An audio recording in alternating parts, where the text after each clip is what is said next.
Hey guys, welcome back to the Motion Raceworks YouTube channel. If you didn't know by the title, today we're introducing our newest development car, and it's a 93 Calypso Fox Body Mustang.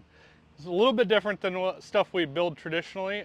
We have built some street cars over the years, but we've been looking for this exact car for quite some time. One of the things that we decided earlier this year is we want to recenter ourselves on some of the hot rod street car market.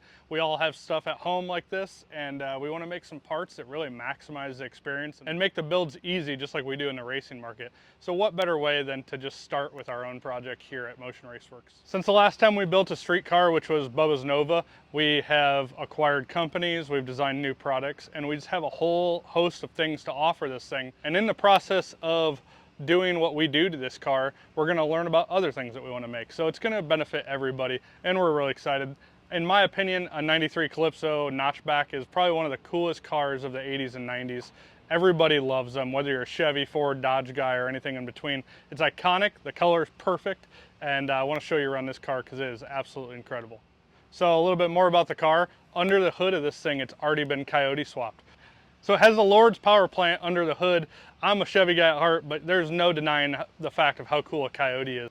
It's paired with a 6-speed Tremec Magnum, which is even adding more to the cool factor. Moving into the inside, it has a black interior, so that's just the most epic thing for a Fox body. They're so rare and they're hard to find color-wise. It does have some updates from the 90s that we're gonna reverse a little bit, but luckily the Fox bodies nowadays have a restoration market, so we can make this thing crisp and perfect.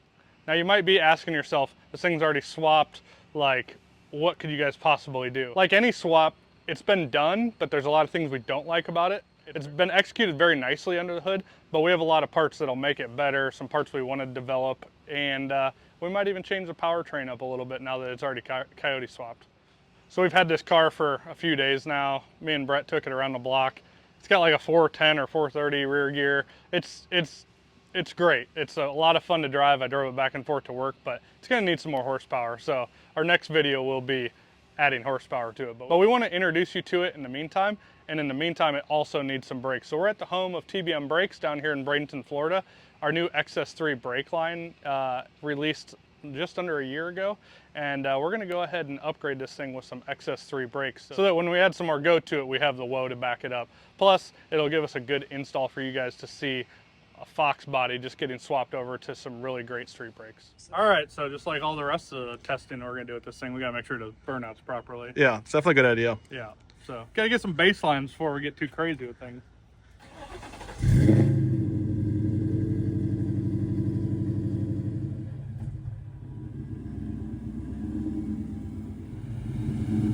Right, second gear, huh? Yeah, it needs some wheel speed, or just shift it.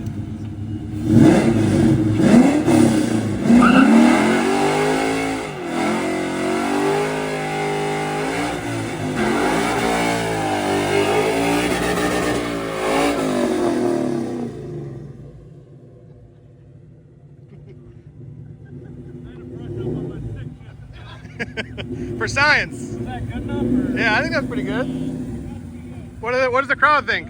Warm up. Warm up? Look at the control was like a 3 on the scale of 10. Yeah. Okay, it's a Ford.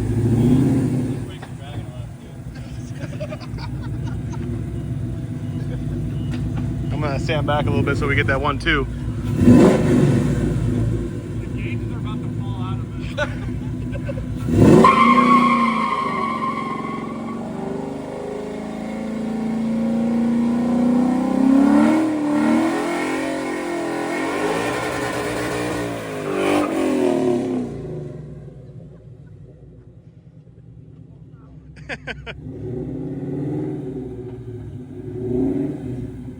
Alright, we can put it away now. It works. Maybe the turbo or Need something else, huh? so underpowered. It needs a power router. Stock Coyote's not it. If we weren't convinced of more power before we are now, it should not be as hard to do a burnout in the vehicle. Alright guys, you can see that like a lot of these, I would say like late model update Fox bodies, this car had SN95 spindles. SN95 spindles are exactly what we use on our Fox body kit. There's definitely some benefits to it. You can see it already has 5 lug. It has a contained wheel bearing that you can replace. On top of that, it's very universal. So the factory Fox body spindles, there were 4+ variations, if not 5. And then when you consider the difference between 4 and 5 lug, it becomes really, really a big pain in the butt. There's lots of different bearing options, there's different hub options, there's different bracket options, there's 4-cylinder, 8-cylinder, and quite frankly, they've become very expensive. The SN95 spindles were put on an absolute ton of vehicles. They were standardized, very easy to find, and like I said, they're a great option for this brake setup because you don't have to put a hub on it. You can have a bracket, a hat rotor, and a caliper and get all the benefits of great braking, lightweight, without having to buy the more expensive hub style kit. Yeah, I mean, one of the cool things about this, we have Chevy, Ford, and other enthusiasts here, and like I had a Fox body, a 93, I had a 93 notchback. Brett had, hold on again. I had a notchback. Brett, you had a Fox body, didn't you? Yeah, I've had a couple. It was like my first hot rod was in high school. Was a 90, was a hatch, and I had never owned a notch. I think I had 2 hatches, an SN95, and then S197s. Okay. Yeah. And I think there's 1, 2, 3. I think there's 4 other guys here who either have Fox bodies or have had Fox bodies. Right. Currently, there's a couple. That's just at our TBM facility, and our motion's about the same. So Yeah, it's go to any drag strip. There's always a Fox body. yeah, there. it definitely dominated the 90s. Now this brake kit was specifically designed to cover benefits across the board. We know a lot of our customers drive their cars on the street.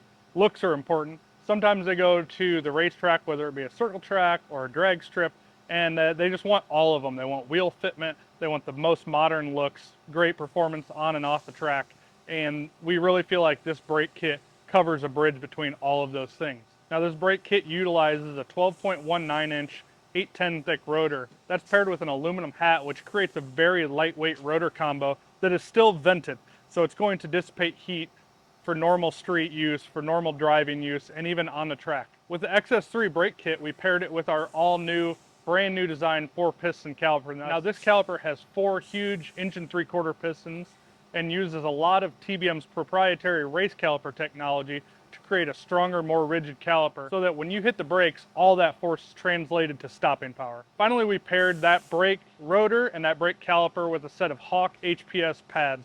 This pad is great for street strip, low noise, low dust, but has excellent stopping power and temperature characteristics. Now, a lot of you may know us from the drag racing world. We have the world's lightest, lowest friction, no drag brakes, and a lot of that technology has been moved over into here, into this world of street performance, because let's face it, we all love hot rodding our cars around town, having street cars and everything else, and we wanted to bring a brake technology into that world, and we wanted to introduce our brake technology into this world. Now, if you were putting the same style drag brake setup on our car, on this car, we have a 2-piston and a 4-piston option. The 4-piston, which we call a medium duty, has a single thickness rotor, so it doesn't dissipate heat quite as well as a vented rotor.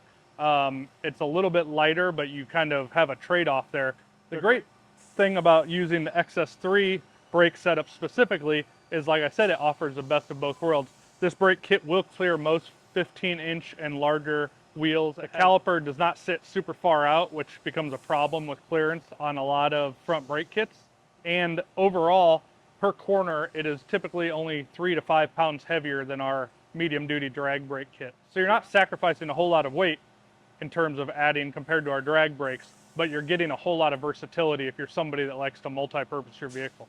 Now, to complete this kit further, we have optional brake hoses so you can connect directly to the factory connections in your vehicle and adapt right to the brake calipers. Those are listed in the listing. I'll put the listing for this product as well as the brake hoses down in the description below for you for your convenience. First thing we're going to do is remove this cap and undo the nut here so we can take the hub off to make room for the drill fixture. So we'll use an 1 3/8 wrench. I already broke that loose so you guys didn't have to watch me struggle on film. This is probably the only tool that just need to make sure you have handy before you get the job started.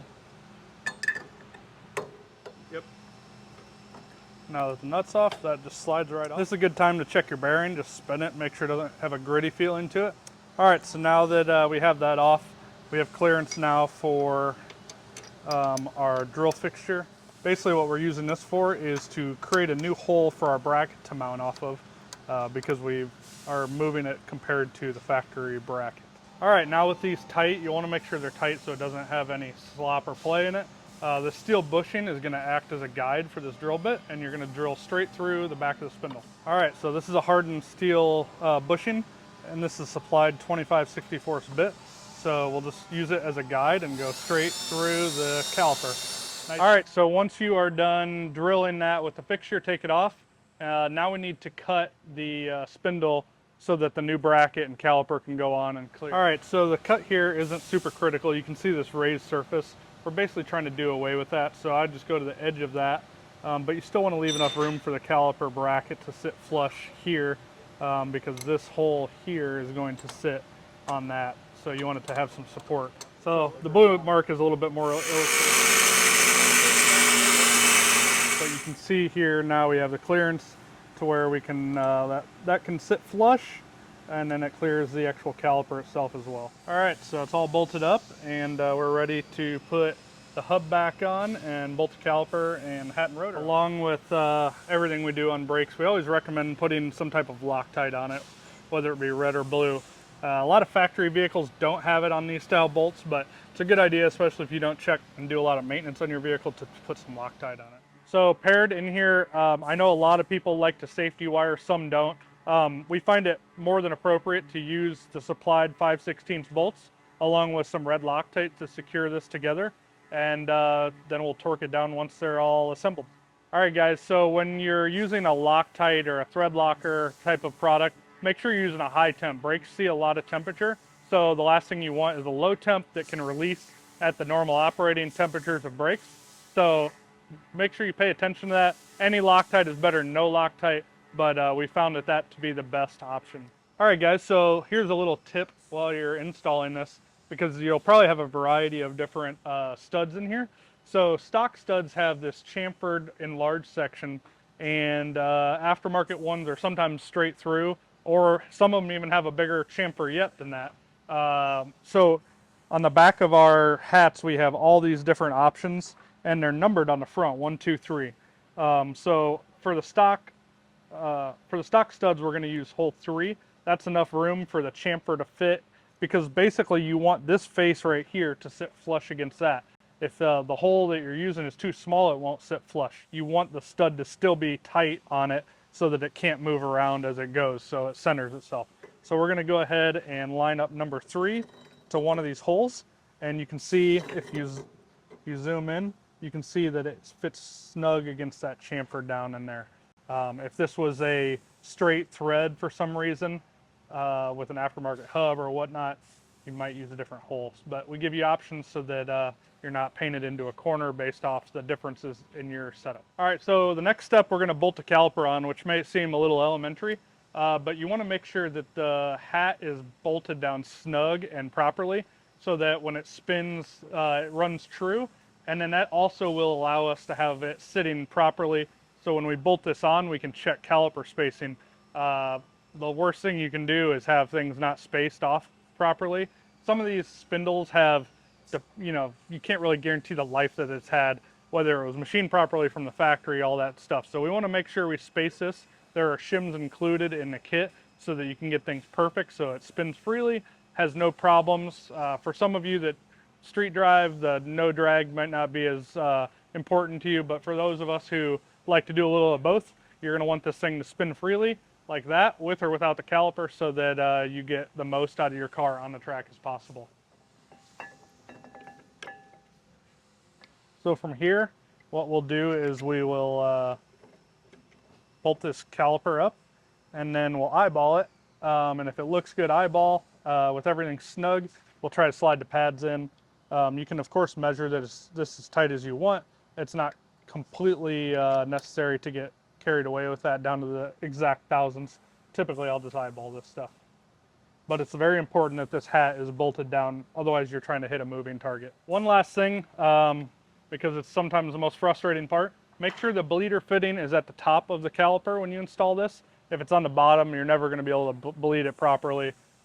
This is supposed to be the highest point to get all the air out of the system. Now that that's done, we'll do the other side, hook up the lines, bleed the brakes, and put the wheels on and test them out.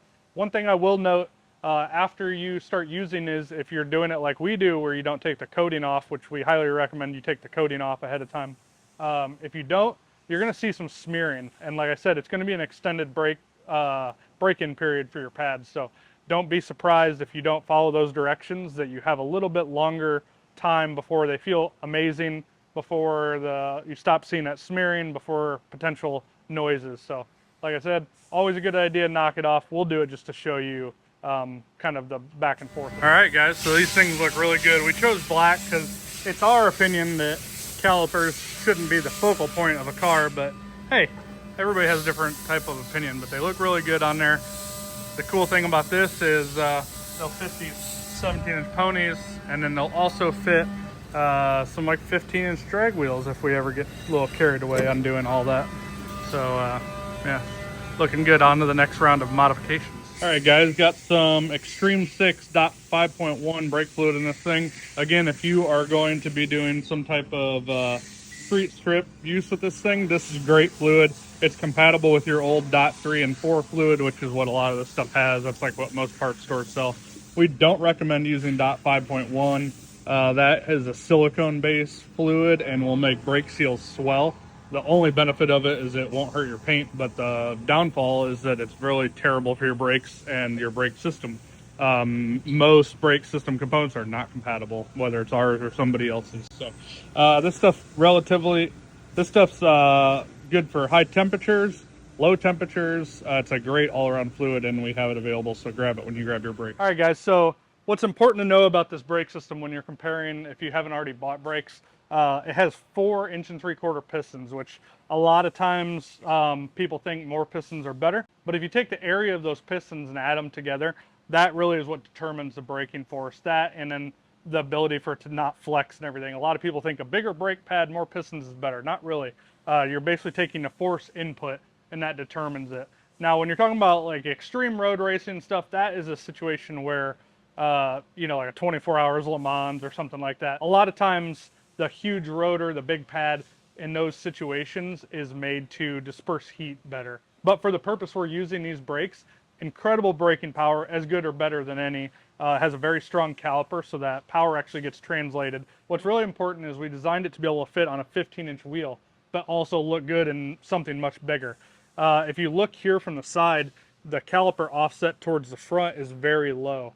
We did that on purpose so that a flatter wheel, like is often found, will fit fine. So this is great for drag wheels, factory style wheels, and then of course it looks awesome as well on big aftermarket wheels as well. So we tried to include and think of everything that we would want out of a brake system when we designed this from scratch, and that is why we designed it from scratch. All right, guys, so along with our front brakes here, we have a variety of different Ford 9-inch, 8.8, C-clip Eliminator style brakes for the rear so that you can match the fronts and the rears. We also have brake lines, like we said earlier. We carry brake fluid, and we also have manual master kits. We'll do an install of those later, but that allows you to have a complete brake system that is improved from the factory, that works for what you're doing with it, and we're a one-stop shop here at TBM Brakes. Dude, even the trunk in this thing is like mint condition.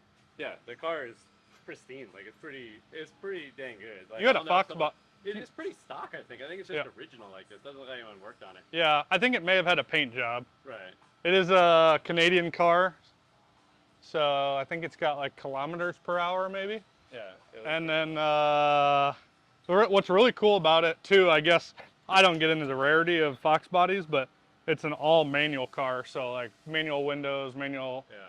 I guess from like a collector standpoint, they say it's pretty rare, but knowing it's been repainted, it's had some higher miles, we don't have to feel too bad about cutting it up. No, yeah, we're not gonna cut it up bad. Yeah. The main part of the car is gonna still be how it came. Yes. It's gonna be nice. All right, so guys, we got the front brakes are done, as you just witnessed. The rears, we got into them and realized that this thing has aftermarket axles, but it doesn't have C-clip eliminators, which is not actually the best idea from a safety standpoint. So we're gonna go ahead and order some C-clip eliminators, and then we'll come back maybe on the next video and do the rear brake install. It does burnouts.